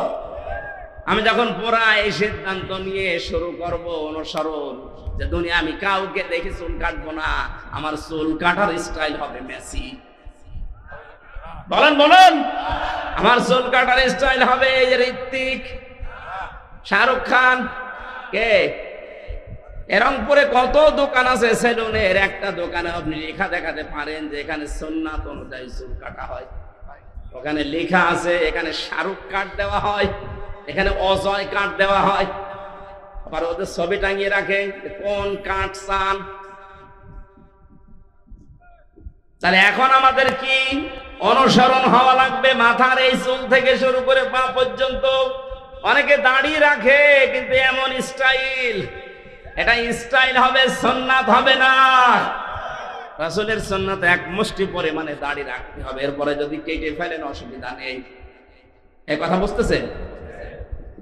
যদিও এই মাসলাটা নিয়ে মতভেদ আছে আলেমদের ভেতরে, তবে এক মুষ্টি রাখবেন আপনি। আমি ওই মতভেদপূর্ণ বিতর্কে গেলাম না। দাড়ি আপনার রাসূলের মতো হয় না, মাথার চুল রাসূলের মতো হয় না। মোজে রাখার সিস্টেম আল্লাহর নবী বলেন খালিফুল মুশরিকিনা ফুল্লুহা ওয়া ফুশারিব, মুশরিকদের বিপরীত করবা, দাড়িকে লম্বা করে দিবা আর মোজকে খাটো করবা। আজ রবীন্দ্রনাথ ঠাকুরের এই জাতীয় সঙ্গীত নিয়ে কয়েকদিন যা আরম্ভ হয়েছিল, আমার যে 7টা কারণ সামনে এসেছিল তার ভেতরে এইটা একটা, এই মুশরিক লোকটা তার দাড়ি আর মোজ সমান সমান করে রাখলো। কথা বলে না কেন? রাসূলের প্রথম জিনিসটাই সে মানে নাই। সে যদি মোজ খাটো করে দাড়ি লম্বা করতো তাও মুসলমানদের ভেতরে একটা কিছু আসতো। দ্বিতীয় নম্বর, ও যখন এটা লিখেছে তখন কিন্তু বাংলাদেশ হয়নি। কথা বলে না কেন? তাহলে এই দেশের জন্য ওটা লেখে নাই। আমাদের একটা আবেগের জায়গা, সুতরাং জাতীয় সঙ্গীত যদি লিখতেই হয় দেশ নিয়ে লেখা লাগবে। এই কথা বলে না কেন? দেশ ভাগ হওয়ার পরে যেটা লেখা হয়েছে, আপনি তাকান মহিব খানের ইঞ্চি ইঞ্চি মাটি সোনার চাইতে খাঁটি, আপনি এইটা জাতীয় সঙ্গীত মানান। কথা বলে না কেন? কারণ এটা আমার ছেলে মেয়েরা যখন পড়বে তখন যেন দেশের প্রতি ভালোবাসা জন্মায়, মানবতার প্রতি ভালোবাসা জন্মায়। সর্বোচ্চ ওর ভেতরে ইসলামের কিছু কথা দেওয়া আছে। আমরা মুসলমান, মুসলিমদের এই কথাগুলো আমাদের অন্তরে বাঁচবে। আর এই মুশরিকের কথা, যে আল্লাহকে বিশ্বাস করতো না, আল্লাহর সাথে শিরিক করতো, রাসূলের কোন নিয়ম নীতি তার ভেতরে আমরা পাই না। এ মানুষটার জীবনী নিয়ে, মানুষটার কথা নিয়ে আলোচনা হবে। ঢাকা বিশ্ববিদ্যালয়ে আগামী থেকে যদি কোনো আলোচনা অনুষ্ঠান হয়, স্যার সলিমুল্লাহ খান যিনি জমি দিয়েছিলেন তার নামে হওয়া লাগবে। কথা বলেন না কেন? এত উপকার করলেন শত শত বিঘা জমি দিয়ে, তার নামে কোনো কিছু হয় না। কোথা থেকে কোন ভেনদেশি স্বপন উড়ে এসে জুড়ে বসে কি বলে গেল, তার নামে আপনি অনুষ্ঠান করবেন। বাংলার টাকা দিয়ে আগামীতে মুশরিকের জন্য কোনো অনুষ্ঠান হবে না। অনুষ্ঠান যদি হতে হয়, যিনি জমি দিয়েছিলেন তার জীবনী থেকে কিছু করেন। এই কথা বলেন না কেন? কোরআন পড়েন, হাদিস পড়েন, মানুষকে জানান, তার জন্য দোয়া করেন আল্লাহ যেন তাকে মাফ করে দেয়। এরপরে যত নিচে নামছি আমরা কোন জায়গায় রাসূলের আদর্শ পাচ্ছি না। বিশ্ব নবী তার স্ত্রীদের সাথে যে আদর্শ দেখিয়েছেন ওইটা আপনার ভেতরে নেই। উনি তার বন্ধুদের সাথে যেটা দেখালেন সেটা আপনার নেই। কোন জায়গায় যদি আদর্শ সেট করতে না পারেন, বিশ্বাস করতে পারেন আল্লাহ আপনাকে এখনো ভালোবাসা আরম্ভ করেনি। আয়াতটা পড়ার পরে আমার মনে হয় দেশে হাজারো আলেম, হাজারো পীর এখনো আল্লাহর ভালোবাসায় পাওয়া আরম্ভ করেনি। কারণ যেই পীর শুধু জিকিরকে ইবাদত মনে করে রাসূলের তরিকা, কিন্তু এদেশ যে কোরআন দিয়ে চালাতে হবে এটাকে যারা রাজনীতি দুনিয়ার কাজ মনে করে আরো মানুষকে ধোঁকা দিয়ে বোকা বানিয়ে রাখে, এটা পীর বলেন। এরকম পীর দেশে নেই। 48,000 পীর, অধিকাংশ গুলোই দেখবেন কিছু কিছু ইবাদতকে ইসলাম মনে করে পালন করছে, আর বাকি মেজর হাজারো হাজারো ইবাদত করে দুনিয়ার কাজ করে ছেড়ে দিচ্ছে, অথচ ওইগুলো রাসূলের আদর্শ। বিশ্বনবী জানিয়েছেন তোমরা সবাই ঐক্যবদ্ধ হবা, এটা কোরআনে কারীমের নির্দেশ। ওয়াতাসিমু বিহাবলিল্লাহি জামিআ ওয়ালা তাফাররাকু। সবাই মিলে একভাবে আল্লাহর রাজ্যকে আঁকড়িয়ে ধরবা, এ বিষয়ে কোনো মত পার্থক্য করবা না। অথচ বাংলাদেশে এখন একটা মেজর সমস্যা হয়ে দাঁড়িয়েছে। গত 3 দিন আগের রিপোর্ট একটা পেয়েছিলাম, এই দেশের 100 জনের 14 জন মানুষ এখনো পর্যন্ত পালিয়ে যাওয়া ওই জালেমকে সাপোর্ট করে। 100 জনের 28 জন মানুষ এই দেশে অনেকে থালা জোর করে থালা নেওয়ার ধান্দায় আছে, থালা দিন, তাড়াতাড়ি থালা দিন। কি করবেন থালা নিয়ে? আবার খাওয়া আরম্ভ করবেন। সুখের বিষয়, আনন্দের বিষয়, 100 জনের 58 জন মানুষের তালিকা আমরা পেয়েছি। 100 জনের 58 জন চাচ্ছে এদেশে আল্লাহর বিধান কায়েম হোক। 14 আর 28 বাদ গেলে 58 থাকে। দিন যাচ্ছে, বাড়তেছে। গত কয়েকদিন আগেও আমি 10 জন মুসলমান বানিয়েছি এই দিনাজপুরে। তার আগে 2 জন চুয়াডাঙ্গা, এর আগে গাইবান্ধায়। মানুষ যেভাবে দলে দলে পালে পালে ইসলামে আসতেছে, অমুসলিমরা, মুসলমানরা যারা ছোট খাটো জালেম ছিল তারা অনেকেই পরিবর্তন হয়ে যাচ্ছে। কথা বলেন না কেন? আমরা এগুলো দেখতে পাচ্ছি। নবীজি যা করেছিলেন মক্কার পরে, মক্কা বিজয়ের পরে নবীজি যা যা করেছিলেন এদেশের ডাক্তার শফিকুর রহমানের ভেতরে আমরা সেইটাই দেখতে পাচ্ছি। 1500 বছর পর আমার মনে হচ্ছে নবীর আদর্শটা আমরা দেখতে পাচ্ছি আজ। বিশ্ব নবী মুহাম্মদ রাসূলুল্লাহ ওই সময় বলেছিলেন, সাহাবীরা 3টা কাজ করবা না। কোন নারীর গায়ে হাত দিবা না, কোন শিশুর গায়ে হাত দিবা না, কোন ফলদার বৃক্ষ কাটবা না। 3টা কাজ বেশি বেশি করবা। যেখানে তিনি অবস্থান নিয়েছিলেন বলেছিলেন, তারপর আশপাশে তোমরা রান্নাঘর, চুলা এটা বেশি বানাবা, আর টয়লেট পায়খানা যেটা এটা কম বানাবা। আর আমার শত্রু বড় এখন বেঁচে আছে, আবু জেহেল তো নেই, আবু সুফিয়ান আছে, তার ঘরে যদি কেউ আশ্রয় নেই তাকে তোমরা মাফ করে দিবা, ক্ষমা করে দিবা। এই 1400 বছর পর ডাক্তার শফিকুর রহমান এত অত্যাচার, জুলুম, নির্যাতনের শিকার হওয়ার পরও এই কাজগুলো তিনি এখন দেখিয়েছেন। যারা আমাদের প্রকাশ্য শত্রু ছিল তাদের ওই ঘর বাড়িগুলো উনি পাহারা দিয়েছেন লোক দিয়ে। কথা বলেন। কৌশল অবলম্বন করার জন্য মুসলমানদেরকে নিয়ে তিনি ঐক্য হওয়ার চেষ্টা চালাচ্ছেন। আমরা দেখতে পাচ্ছি কিছু মানুষ এখনো পর্যন্ত সেই মানধাতামলের আকিদা আকিদা আকিদা এই নিয়ে তারা এখনো ডিভাইডেড আছে। মুফতি জসিমউদ্দিন রহমানী মাদ্দাজিল্লুহুল আলী কয়েকদিন আগে জেল থেকে বের হয়ে উনি জানিয়েছেন, এই দেশে মুসলমান যেন এক হতে না পারে, এর পেছনে সবচাইতে জঘন্যতম ভূমিকা পালন করছে একজন পীর। জাতি কিন্তু বুঝে ফেলেছে, যারা ফরিদউদ্দিন মাসুদের মতো মানুষকে তালয় বানিয়েছেন। কথা বলেন না কেন? আপনি আর তালয় বানানোর লোক পাননি দেশে। এর মানে একটা কলঙ্কিত মানুষ মুফতি আমিনী সাহেবের জামাই মাওলানা শাকাওয়াত রাজি আমার সাথে 3 বছর জেলে ছিল বেচারা।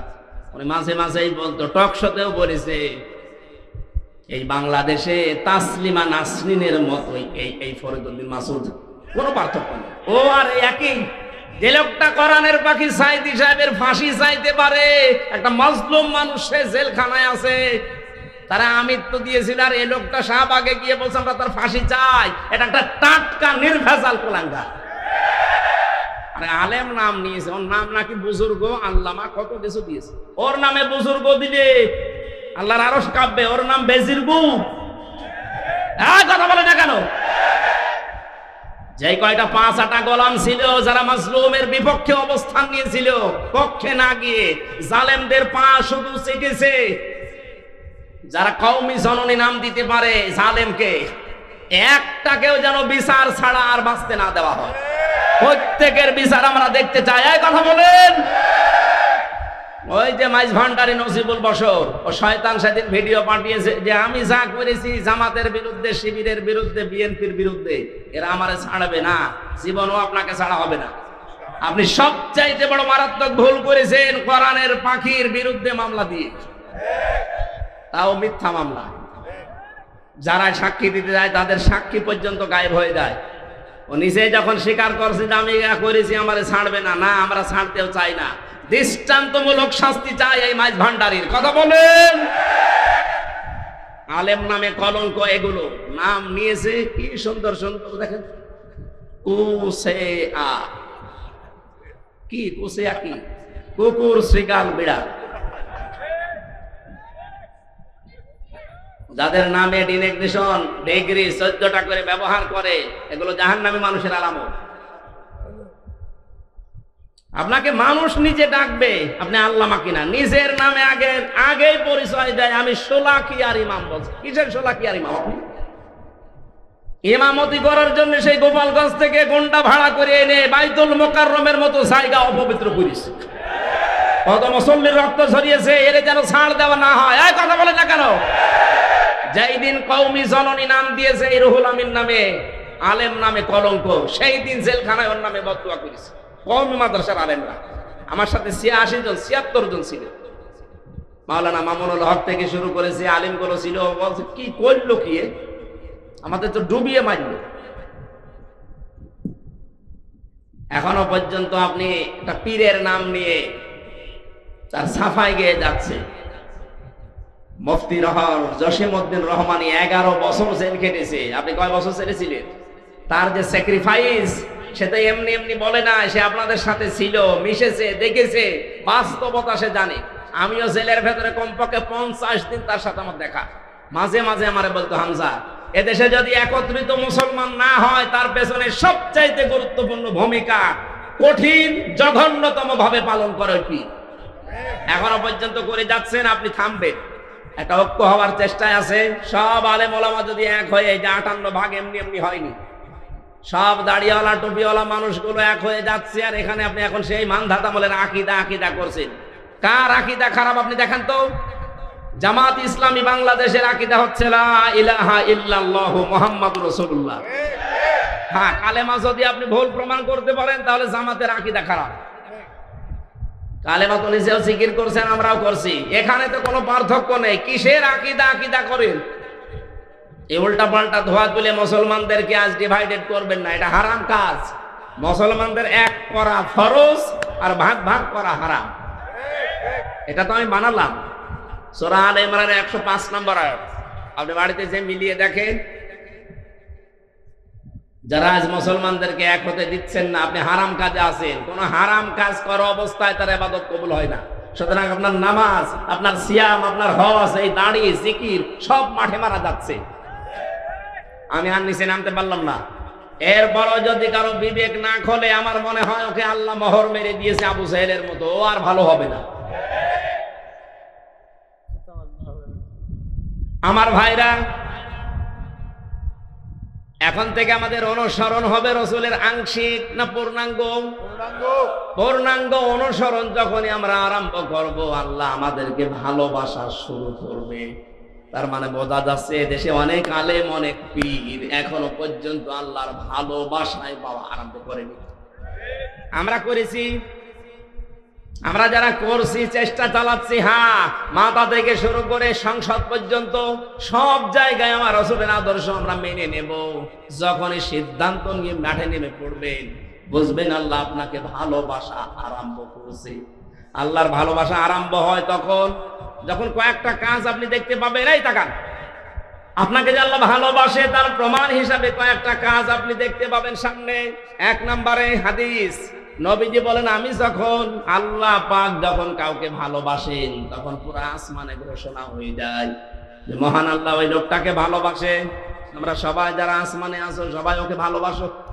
পুরো আসমানের ফেরেশতারা তখন তাকে ভালোবাসা আরম্ভ করে দেয়। জমিনে ঘোষণা দেওয়া হয়, পুরো জমিনবাসী শোনো, হামজাকে আল্লাহ ভালোবাসা আরম্ভ করেছে, তোমরাও ভালোবাসো তাকে। তখন পুরো সৃষ্টি জগতের ভেতরে আল্লাহ একটা মহব্বত পয়দা করে দেয়। আমরা এইটা আজ দেখতে পাচ্ছি। আপনি তাকান, এতদিন যাদের স্বাধীনতা বিরোধী, রাজাকার, জঙ্গি, উল্টা পাল্টা নাম দিয়ে বহু কালার করার চেষ্টা চালিয়েছে, আগস্টের 5 তারিখের পর থেকে আজকের এই 23 তারিখ পর্যন্ত আমরা দেখতে পেলাম তারা জঙ্গি না, তারা জনগণের সঙ্গী। এই ভালোবাসাটা এখন আল্লাহ পয়দা করে দিয়েছে নিজে। পুরা আসমানে আল্লাহ ঘোষণা দিয়েছে যে তাদেরকে ভালোবাসো তোমরা। জমিনের লক্ষ লক্ষ সৃষ্টি সবার ভেতরে তাদের মহব্বত ভালোবাসা এটা ঢুকিয়েছে কি? এত প্রমাণ দেওয়ার পরও যদি আপনার এখনো পর্যন্ত মনে হয় না, এদিকে আসেন, আসেন, এদিকে আসেন। এই জন্য আমাদের উচিত হবে এখন এই মুহূর্তে দলাদলি বন্ধ করে দেওয়া, ছোটখাটো বিষয় সব আমরা বাদ। এরপরেও যদি আপনি এক জায়গায় হতে না পারেন, আবার কবে হবে?